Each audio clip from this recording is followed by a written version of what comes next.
November 2019. Gonna have a few memories here.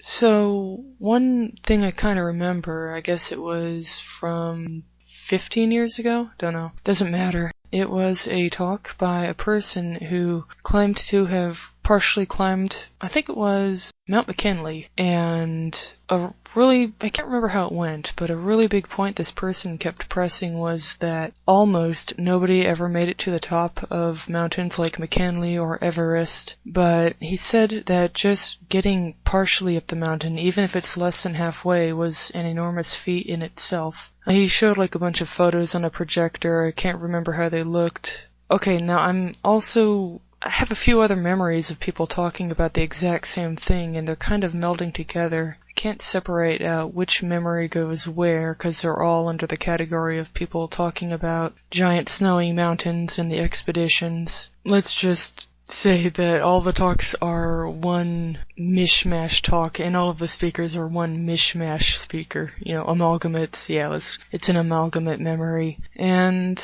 anyway, something about finding dead people on the trail up the mountain, and you just had to look at this frozen corpse with brightly colored clothing sticking out from under the snow, and you just had to shake your head and go, too bad for that person, I have to keep going, and just keep climbing the mountain, and stuff about oxygen tanks and expedition crews and a bunch of drama and people hogging the oxygen tank and sneaking off with oxygen and getting high in a tent on oxygen and some people dying, and yeah. But I guess the main point this amalgamate speaker was saying was that nobody gets to the top of a mountain, but just going up partially up the mountain is an incredible feat that you learn a lot from. I can't really remember anything else. And now, a big change of topic, but the main topic is just me remembering stuff. When I was a child, about under 10 years old, somewhere between 6 and 10 years old, there was a really rustic cabin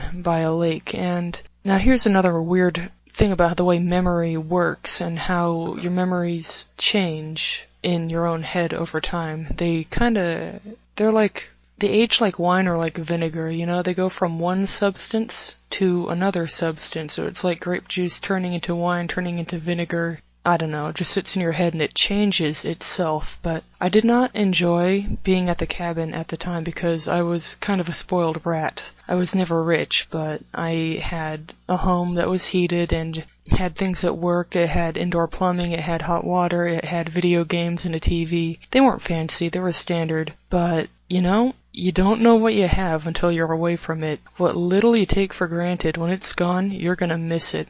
Big, important lesson in my life. And so I didn't enjoy being at the cabin, but over time as I looked back in my memory, I appreciated it more and more. So sometimes, even when you're going through something unpleasant, and you really hate it at the time, years later you look back and your memory gets better, well, more favorable. I wouldn't say sharper, clearer, higher resolution memory, but your emotions about your memory get more positive or even darker. It depends. Because sometimes when you go through a tough time and you just have to buckle down and get through the hard time, when you're out of it, you can look back and realize how terrible it was. When you're used to bad stuff, it just becomes normal to you. Anyway, yeah, memory is interesting. Well, one thing that happened a lot was I would have nothing to do because there was no electricity at this cabin. So, there was a lamp, and there was a guest room. It had like a shower and a toilet, but they didn't work. I don't know why they had showers and toilets when they're not even hooked up to water.